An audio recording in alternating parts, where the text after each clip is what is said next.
So ఇప్పుడు మీ పైన కూడా కేసులు ఉన్నాయి. అందరూ బాధితులే కదా, సామాన్య ప్రజలు కూడా బాధితులే.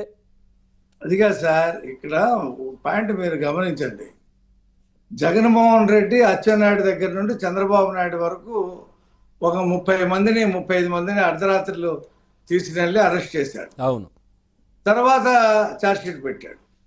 ప్రజల్లో చాలా తీవ్రమైనటువంటి వ్యతిరేకత వచ్చింది.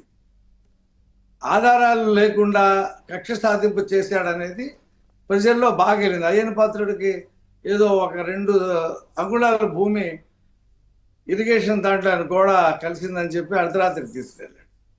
అలా కొల్లు రవీంద్ర గారి మీద హత్యా నేరం పెట్టాడు, అశోక్ బాబు గారి మీద, అలాగే 34 మంది మీద పెట్టాడు.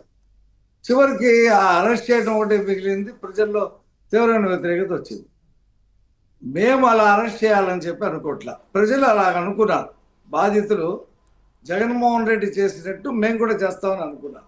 కానీ చంద్రబాబు నాయుడు గారి ఆలోచన ఎలా ఉందంటే, స్వయంగా ఆయన చెప్పింది నేను విన్నా. నేను కూర్చొని ఆయన ఏం చెప్పాడంటే, ఒక విలేకరు అడిగాడు ఛాంబర్లో, పేరెందుకులండి తెలుసు, ఆయన అడిగితే 1750 కోట్ల రూపాయలు తీసుకున్నట్టు అదానితో పాటు అమెరికాలో కేసు నమోదైంది కదండి, దీని మీద ఖచ్చితంగా మీరు చర్యలు తీసుకోవచ్చు, అరెస్ట్ చేయవచ్చు అంటే ఆయన ఏమన్నాడంటే, అది అమెరికాలో వచ్చిన విషయం, అక్కడ కోర్టు ధృవీకరించాలా, ధృవీకరించకుండా మనం ఇక్కడ ఏదో వార్తల్లో వచ్చిందని చెప్పి అరెస్ట్ చేస్తే అక్కడ కోర్టు కేసు కొట్టేసింది అనుకోండి, అప్పుడు మనది ఏమవుతుంది?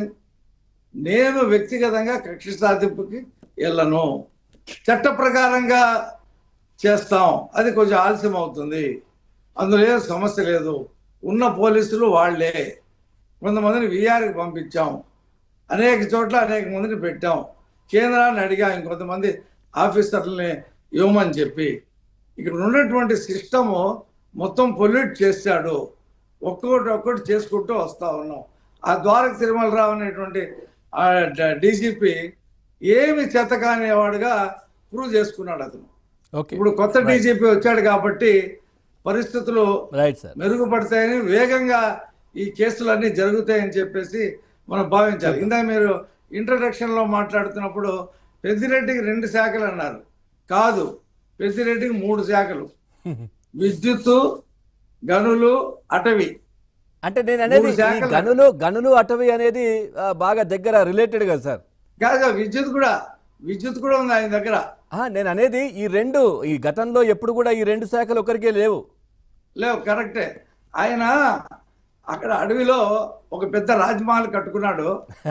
కట్టుకొని ఆయన కులుకడానికి పెట్టుకుంటే ఏదో పని వాళ్ళ కోసం ఇంత పెద్ద రాజమహల్ కట్టించాడంటే ఆయన చెప్తున్నాడు. అదే అంటున్నాను. ఏదో మేకలు కాసుకునే వాళ్ళు, గొడ్లు కాసుకునే వాళ్ళు వచ్చి కాసేపు ఏసీలో కూర్చొని అడవిలో హ్యాపీగా పడుకొని వెళ్ళటం కోసం గేట్ కూడా దాకనివ్వరు సార్, కనీసం గేట్ కూడా దాకనివ్వరు. ఇప్పుడు మొత్తం కూడా మనం చూసాం కదా, రోడ్ల వ్యవహారం చూశారు. ఇవాళ ఆంధ్రజ్యోతిలో చాలా జిల్లాల్లో రోడ్లు అప్పుడు ఇప్పుడు వేశారు. ఎన్నేళ్ళు పట్టిందండి? 7 months పట్టింది. ఇంకా 15% కంప్లీట్ కాల. కాబట్టి ఒక్కొక్కటి చేసుకుంటూ వస్తా ఉన్నాం. Right, okay. ఆ రోజున ఎవరినైతే మనం అనుకుంటున్నామో వాళ్ళని అరెస్ట్ చేసి ఆధారాలు కోర్టుకి సబ్మిట్ చేసిన రోజున శభాష్ అని మీరే అంటారు.